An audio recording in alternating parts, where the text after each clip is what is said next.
अंग्रेजों ने जब भारत को दो हिस्सों में बांटा ना, उसके महज 2 महीने के बाद ही 22 अक्टूबर 1947 को पाकिस्तान ने कबायली लड़ाकों के भेस में सेना को भेजकर जम्मू कश्मीर पर अटैक कर दिया। यानी जम्मू कश्मीर के लिए जो पहली लड़ाई थी वो तभी शुरू हो गई थी, 22 अक्टूबर 1947। फिर आता है 27 अक्टूबर 1947, जब कश्मीर का भारत में विलय हुआ। महाराजा हरि सिंह आए और उन्होंने कहा कि देखिए, आप हमें बचाइए, हम चाहते हैं कि आपका हिस्सा बने। और भारत की फौज ने फिर पाकिस्तान के खिलाफ मोर्चे को संभाल लिया। भारतीय सेना पाकिस्तानियों को पीछे धकेल ही रही थी। फिर आता है 31 दिसंबर 1947। तब तत्कालीन प्रधानमंत्री पंडित जवाहरलाल नेहरू ने जम्मू कश्मीर के मसले को लेकर संयुक्त राष्ट्र संघ के महासचिव को एक लेटर लिखा और कश्मीर में जनमत संग्रह यानी प्लेबिसाइट की मांग कर दी, रायशुमारी की मांग कर दी। इसके अगले ही दिन 1 जनवरी 1948 को संयुक्त राष्ट्र संघ ने प्रस्ताव 38 पास करके दोनों देशों से स्थिति को सामान्य करने के लिए कह दिया। इस दौरान पाकिस्तानी कबायलियों ने कश्मीर के एक बड़े हिस्से पर कब्जा जमा लिया था और वही जो कब्जा है आज की तारीख में पाकिस्तान अधिकृत कश्मीर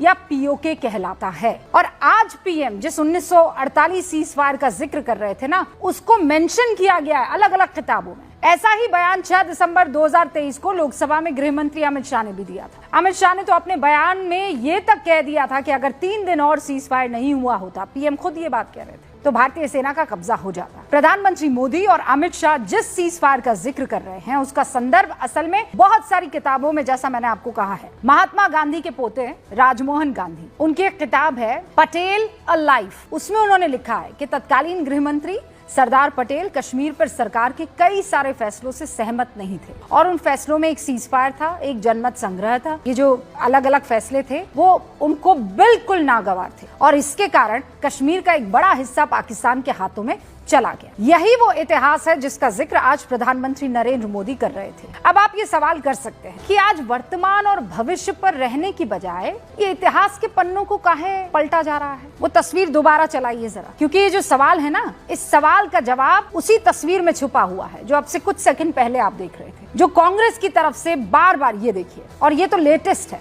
कांग्रेस की तरफ से बार बार कंपैरिजन वाली स्थिति पैदा की जा रही है। तब और अब ऑपरेशन सिंदूर के बाद से कांग्रेस इसी कोशिश में है कि देश को 1971 का वो दौर याद दिलाया जाए जब कांग्रेस की कद्दावर नेता और देश की तत्कालीन प्रधानमंत्री इंदिरा गांधी ने जो किया वो ना भूतो ना भविष्यति था। और इसी पिच पर फिर भारतीय जनता पार्टी आई खेलने के लिए और फिर वो दौर याद दिला भी रही है कि भैया, आज जो भी देश भुगत रहा है उसकी जड़ उसी इतिहास के पन्ने में। और इसीलिए ये महत्वपूर्ण हो जाता है कि आज जब इतिहास के पन्ने विपक्ष की तरफ से खोले जा रहे हैं और देश को दिखाया जा रहा है कि बताइए